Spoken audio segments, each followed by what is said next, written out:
driving change in the truckload market. Well, joining us today to speak about that, Chris Caplice, Chief Scientist at DAT. Chris, it's great to see you once again. Welcome. Thanks, Russell. Great to be here again. I always enjoy coming to Supply Chain Brain whenever I go to any conference. Well, good. You are making our manifest event. Thank All you right. very much. You know, I think it's probably fair to say that if any industry is cyclical, it's going to be in TL, it's going to be in trouble. So I guess given that, if you agree with me on that, what's going on in 2025? We're speaking to each other early on in the year, Right. February. Right. But you must have some feeling about what's happening or going to be happening. So fill us in on that. What's your view? Yeah, truckload, you're exactly right, Russell. Truckload is the most cyclical business that I know of. It doesn't move. It has some seasonality, but it's really a business cycle. So every cycle has a different duration. We are just finishing the pandemic cycle, which came on hard when demand spiked up in Q3 of 2020, and then it just ended probably Q4. So what happened is the first 2 years of the pandemic, the rates went sky high, capacity got tight. It was definitely a seller's market. The carriers were making money, brokers were going very well.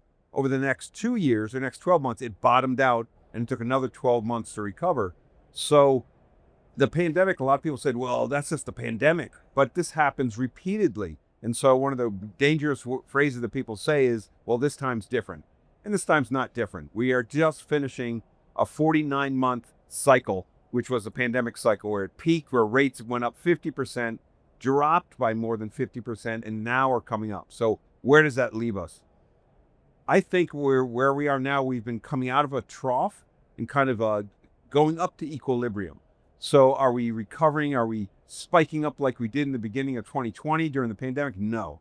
We're kind of finding that equilibrium spot, and we're rating to see if there's going to be a spike in demand or a contraction in capacity that's going to cause anything to go dramatically. But what I see in 25 is a steady recovery. We are now year-over-year rates are positive compared, year previously for both spot and contract. The difference between spot and contract rates, which goes negative during a down cycle, they are now going positive. So we're seeing a slight inflationary market. So my message to shippers is rates will increase. Make sure your roof is fixed because it might start raining. But I don't see a repeat of what happened during the pandemic unless something dramatic happens that'll cause the demand to shoot up or supply capacity of carriers to contract. So message 25 is we're kind of back to equilibrium. Mm-hmm. The word that comes to my mind as you're speaking is dynamic. We're talking about major changes in capacity, in rates, etc. And it seems to me that is all about dynamism. So if I were to come to you for advice and say, look, I'm not sure that I actually realize the lessons I should have learned about what's been going on. So walk me through that, tutor me on that. This is what you should have learned, what you should have realized, and Sure. This is now what you got to apply. What are you going to tell me? Yeah, so during the pandemic, every shipper learned that truckload contracts aren't binding. We all knew this, but people put a lot of faith in the contracting process, and most truckload movements, 80% go by some kind of contract where you have an annual RFP, the carrier bids on it, and you give them the rights to haul at a certain rate. Oh, when capacity gets tight, those contracts tend to go out the window, get renegotiated, all those kind of things. And so I think shippers finally realized after many of these cycles that contracts aren't, the silver lining for everything. It's not the hammer for all solutions. They need to embrace this dynamic nature. Because what's interesting, Russell, is if you look at a shipper's network, 80% of the volume goes on 15% of the lanes. And so you have just the opposite where 85% of the lanes carry a small percent of the volume. So Pareto lives long and strong in freight transportation. Contracts work on those high volume. For the low volume lanes, shippers are learning to embrace dynamics. You can't budget for it, but it's something that, you have spot rates. So I'm seeing spot rates being used strategically. And so we're seeing this through APIs, through dynamic connections with brokers and carriers, where the rate gets determined at the time, not for your big heavy lanes, but for the vast number of low volume drag lanes that you have. So I'm finding shippers are much smarter in how to apply different parts of their portfolio to their network. You know, one of the things I want to talk to you about, I'm still that potential customer, if you will, and I'm seeing that artificial intelligence is being applied everywhere across the spectrum of supply chain and logistics. And so I want to know, in your view, what's going on in my area, in the truckload, pardon me, market. Talk to me about that. Is it being successfully implemented? And if not, what needs to happen? So where are we? Well, I just noticed here sitting there that you got AI twice in your name, supply chain brain, right? So you got it double AI.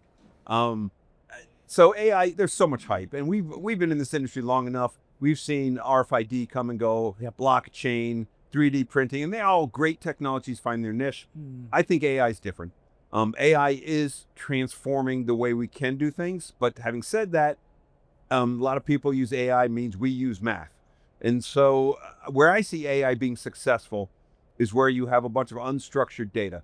A recent application that I've seen is if you're a broker and you're getting communicated, you might be getting some EDI kind of messages that are structured, but everyone knows every EDI connection is a different standard. There is no standard. Right. But then you're getting emails with stuff from carriers with their status. And so you could approach this in one of two ways. One is make everyone go to a standard, which will never happen, right?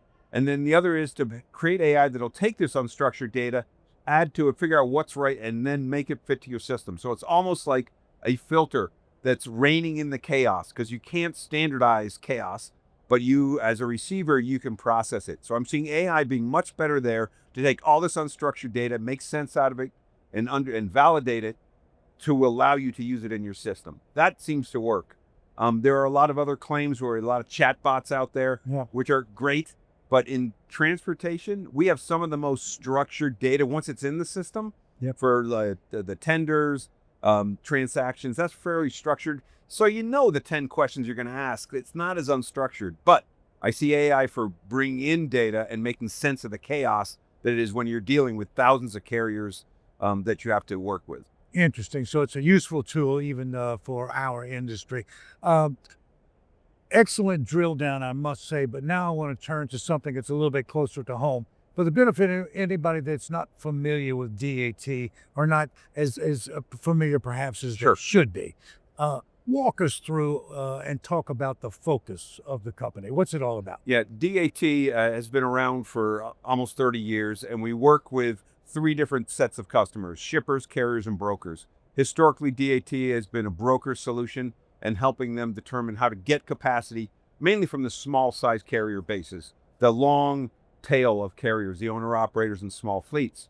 DAT acquired Chainalytics benchmarking side, which was how I came to the company about 5 years ago, actually right in the middle of the pandemic, a great time to acquire a company. And what we brought was the shipper side. And so we work with shippers to help them determine how they should procure their transportation, how their rates are fitting against that mark that I said is so cyclical. So in essence, what DAT does is help shippers, carriers, and brokers work together better through better information and better exchange of that information. And Chris, great information, and I'm glad that you found time to sit down and speak with us here. We're going to get together again at the end of 2025. I'm going to review what you said about what's going to happen this year. That'll be the scorecard then. Excellent. Thank you, very much. Thanks. Chris Caplice, DAT, speaking with us today about what's driving change in the truckload market. Thanks for watching.